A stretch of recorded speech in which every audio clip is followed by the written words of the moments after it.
établir dans un premier temps les conditions minimum de sécurité, puis ensuite d'étendre leur action d'abord à Bangui, mais ensuite en province, pour pouvoir permettre la transition politique.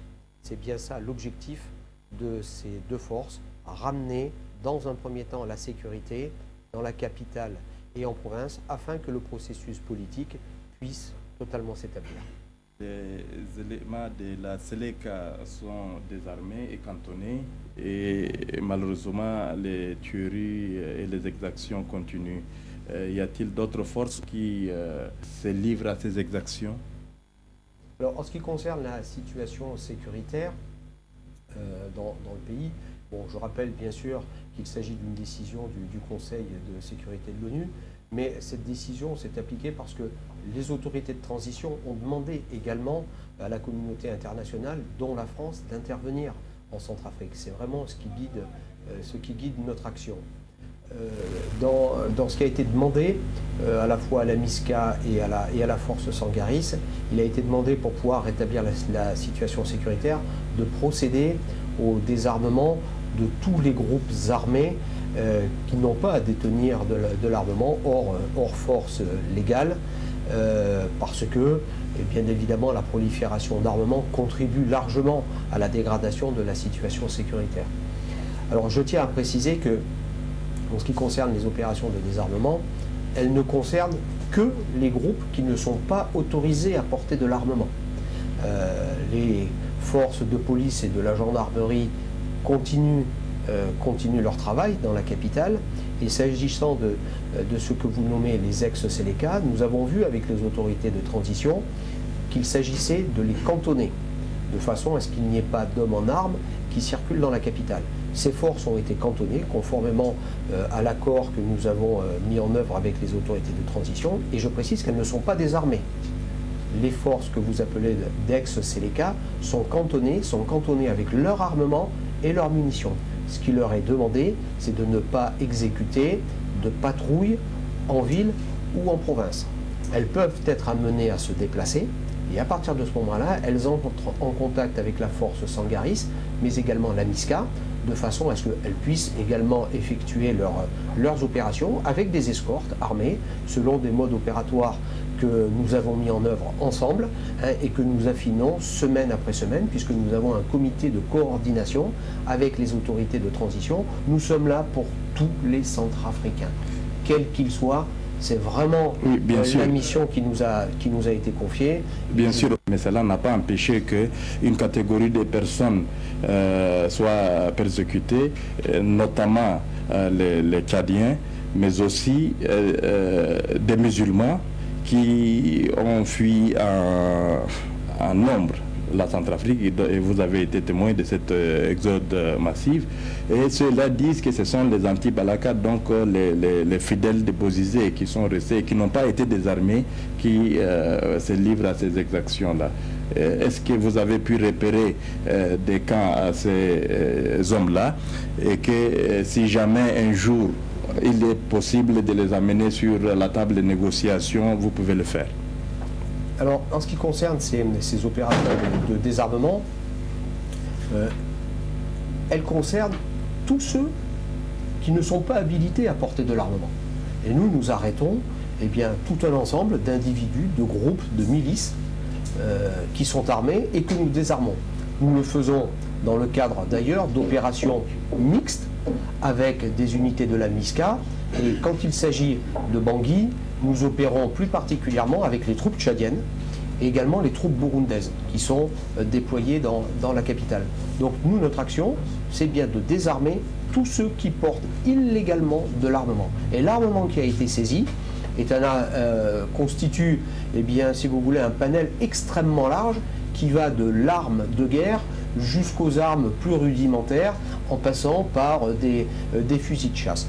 Je souhaite vous citer un exemple d'une action que nous avons conduite il y a quelques semaines dans la région de Bossambélé, où nous sommes intervenus sur des exactions qui étaient commises par des individus.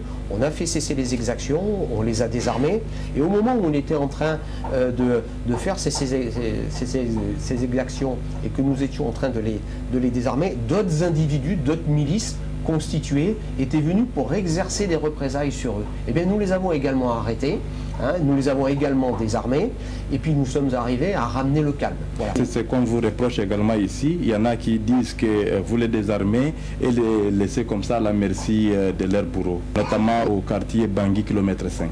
Alors, en ce qui concerne ceux que nous désarmons, s'il s'agit d'ex-Séléka, c'est eux qui nous disent « nous sommes des ex-Séléka ». Et à partir de ce moment-là, lorsqu'ils sont désarmés, nous les reconduisons dans leur cantonnement. Je vais vous citer un exemple. Lorsque nous avons débuté la plus grosse opération de désarmement, le 9 décembre, où nous étions d'ailleurs avec le détachement tchadien, mais aussi avec les Congolais, avec les Camerounais, eh bien, nous avons désarmé tout un ensemble de milices. Si on revient sur le cas particulier des ex-Séléka, puisque ce sont eux qui se sont présentés comme ex-Séléka, eh bien, nous les avons raccompagnés dans leur cantonnement. Ce jour-là, nous en avons raccompagné 33 au camp Béal. Certains n'ont pas voulu être raccompagnés. Ils nous ont dit « je ne souhaite pas être ramené dans le cantonnement ». Alors, ceux-là ont fait peut-être effectivement l'objet de représailles, et nous le regrettons, mais nous ne pouvions pas les amener de force avec nous. Notre mission consistait à les désarmer. Ceux qui ont accepté d'être ramenés soit par Sangaris, soit par Miska, parce que nous étions ensemble, eh bien ont été ramenés, et ce jour-là, nous en avons ramené 33 dans leur cantonnement. J'ajoute également que pour cette journée du 9 décembre, nous avons sauvé plusieurs populations d'actions de représailles, de lynchage, quels que soient les quartiers, parce que bien sûr, nous étions dans le quartier du kilomètre 5, mais ce n'était pas le seul, puisque nous avons été déployés dans la totalité de la capitale, et nous avons sauvé de nombreuses personnes ce jour-là, qui ensuite nous ont dit de quelle communauté elles appartenaient, et nous avons donc sauvé aussi des musulmans. Maintenant, nous ne sommes pas là pour en faire de la publicité. Voilà, nous ne sommes pas là pour en faire de la publicité, nous sommes là pour rétablir la sécurité. La situation est extrêmement tendue dans Bangui, sinon nous ne serions pas là. Ça prendra du temps, nous en sommes conscients, mais ce que nous observons, et nous en avons discuté notamment avec le général, à la fois le général Toumanta qui commande la MISCA, mais également avec les généraux qui commandent des contingents ici sur Bangui, et notamment le général Ousmane Bar, avec lequel j'ai d'excellentes relations, eh bien nous constatons que la situation s'améliore. Elle s'améliore lentement, mais elle s'améliore. On a toujours laissé entendre que ce sont les ex-Séléka et les anti-Balaka dont vous semblez ignorer leur présence ici. Est-ce que vous pensez que ces anti-Balaka sont là dans un groupe organisé et qu'ils constituent une menace à la restauration de la paix? Pour nous, tous ceux qui portent de l'armement et qui constituent une menace, eh bien, sont désarmés. Et nous ne prenons à la légère aucune menace. Tous les groupes illégaux qui possèdent de l'armement sont désarmés. Et nous ne considérons pas qu'il y a tel ou tel groupe qui est moins menaçant qu'un autre. À partir du moment où nous avons affaire à des groupes qui sont des véritables fauteurs de troubles, qui s'en prennent aux populations, à partir de ce moment-là, leurs actes doivent cesser. Et c'est vraiment ce à quoi nous nous employons. Aujourd'hui, nous sommes déployés dans Bangui, dans 3 arrondissements, le 3e, le 4e et le 5e. Parce que nous savons que dans ces arrondissements-là, il y a de vrais fauteurs de troubles qui ne sont pas des amis du peuple centrafricain, qui ne sont pas des amis de la sécurité. Et cela, il faut qu'ils sachent que nous les désarmerons. Lundi soir, les forces Sangaris auraient tiré sur une foule dans un des quartiers de Bangui. Qu'en est-il exactement? Alors, ce que je peux vous dire, c'est que la force Sangaris ne tire pas sur la foule. Voilà. Nous sommes bien là pour la population centrafricaine. Alors, après, il y a parfois des mouvements de foule. Et ces mouvements de foule, nous les contenons. Nous les contenons, et moi, je salue l'action des soldats français qui font preuve de beaucoup de courage, beaucoup de sang-froid, parfois face à des manifestations, face à une foule qui ne comprend pas forcément toujours ce qui se passe, et surtout face à une foule qui est vraiment sujette à écouter les rumeurs. Et vous savez comme moi qu'ici les rumeurs se propagent très vite et que malheureusement elles sont souvent sans fondement et qu'elles contribuent à alimenter ce climat de tension et parfois de violence. Et là, eh bien, il faut contenir la foule. En revanche, à partir du moment où il y a des individus qui menacent nos soldats, il est bien évident que la légitime défense s'impose. Pour nombre d'observateurs, Dieuttodia est un président en prison avec plus de liberté et de pouvoir. Est-ce que vous ne pensez pas qu'il pourra aider à l'amélioration de la situation actuelle? Nous avons des relations avec les autorités de transition. Je vous ai évoqué les mesures de confiance. Lorsque l'opération a été déclenchée, hein, le 5 décembre, très vite, nous avons vu avec la communauté internationale, ici sur place, mais également le commandant de la MISCA, nous avons vu les autorités de transition pour pouvoir leur présenter les mesures de confiance et leur expliquer le but qu'elles poursuivaient, c'est-à-dire de permettre de ramener la sécurité dans Bangui. Donc les relations avec les autorités de transition, elles existent. Moi, j'ai évoqué le comité particulier que nous avons avec les autorités de transition, avec des ministres, avec le chef d'état-major des armées, avec le responsable de la gendarmerie, de la police, de la sécurité présidentielle. Eh bien, nous nous réunissons régulièrement pour pouvoir avancer sur ces sujets-là. Donc, oui, nous avons des relations avec les autorités de transition, mais dans des cadres qui sont parfaitement définis et à échéance régulière. Il y a des Centrafricains qui ont trouvé refuge autour de votre camp et certains dans votre camp ici même depuis le 5. De quoi ont-ils peur et quel sera leur sort? Alors, il n'y a pas de réfugiés dans le camp d'Mpoko que nous partageons avec la MISCA. Il y a des réfugiés, il y a au total plus de 50 sites de réfugiés dans la capitale et ces sites-là montrent bien que la situation sécuritaire doit encore être améliorée. Il y a bien évidemment un site important autour de l'aéroport, mais ce n'est pas le seul. C'est pas le seul. Il y en a plusieurs et la situation doit effectivement s'améliorer dans la capitale pour que tous ces déplacés rejoignent leur quartier. Je fais deux remarques à ce sujet. Nous observons que dans la journée, ils retournent dans leur quartier et que c'est plutôt le soir où ils ont tendance à se déplacer vers ces centres parce qu'ils ont un vrai besoin de sécurité. Et cette sécurité, elle doit être réelle, physique, mais nous devons aussi gagner les esprits. Mais pourquoi ne pas déployer les forces dans les quartiers et assurer leur sécurité?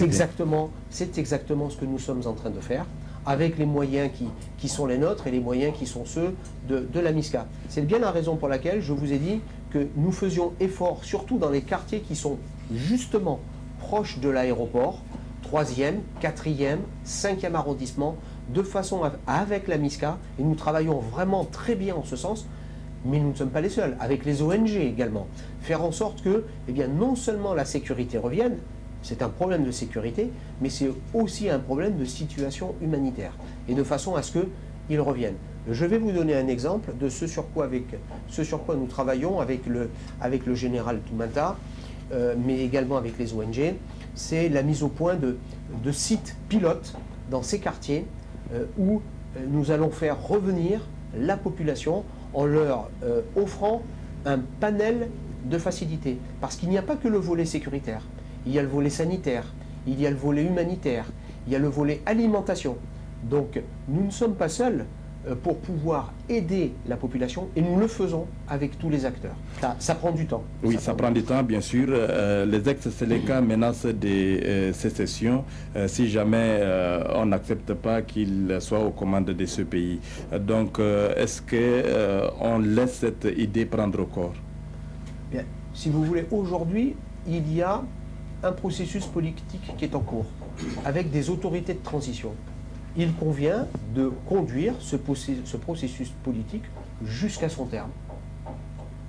La transition, c'est 18 mois et 6 de ces 18 mois sont déjà passés. Pensez-vous qu'en une année, toutes les conditions d'une élection transparente soient réunies et qu'on procède à l'organisation des élections?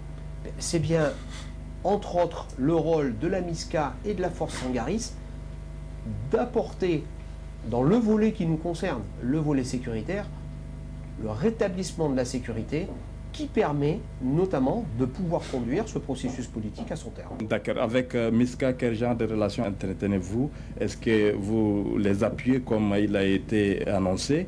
Est-ce que vous vous posez comme une force parallèle? Nous travaillons en parfaite coordination avec la MISCA. Moi, je me félicite des excellentes relations que j'ai avec le général Toumata, tout comme je me félicite des excellentes relations que j'ai avec ses généraux adjoints.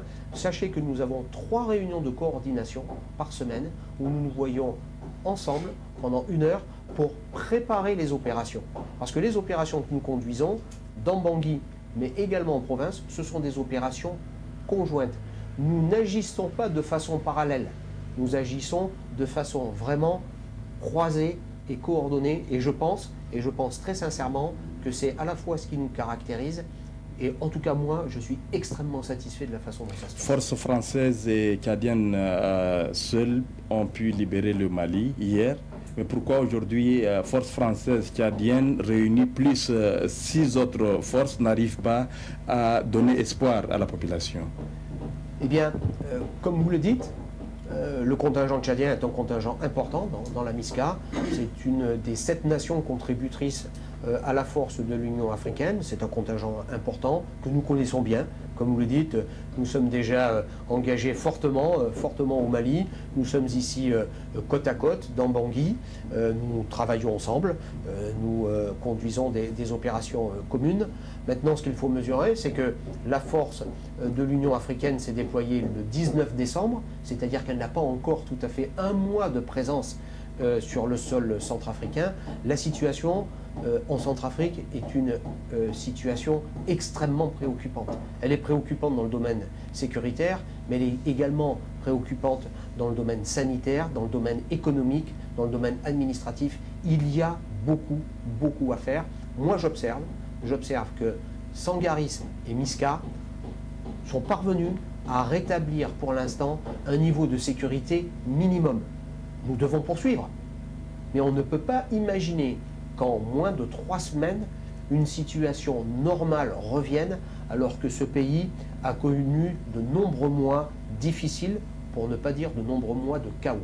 Donc, je pense que nous sommes sur la bonne voie, ça prend du temps, et il faut aussi que les Centrafricains comprennent que nous sommes là pour eux. C'est à eux également aussi d'aider les forces qui sont venues. Permettez-moi de saluer la mémoire des soldats tchadiens, congolais, français, qui sont morts au combat pour pouvoir permettre à la Centrafrique de revivre normalement. Donc je pense que les soldats de la MISCA, comme les soldats de la force Sangaris, ont montré qu'ils étaient capables de s'engager jusqu'au bout, en donnant le meilleur d'eux-mêmes. Ils l'ont fait avec courage, tout comme nous allons poursuivre avec courage et avec détermination notre mission pour pouvoir aider ce pays. Merci mon général, merci à vous qui nous suivez. Je rappelle donc que je viens de recevoir depuis Bangui le général Soriano, commandant des forces Sangaris, une force qui appuie la MISCA ici en Centrafrique. Bonne suite des programmes sur l'ONRTV.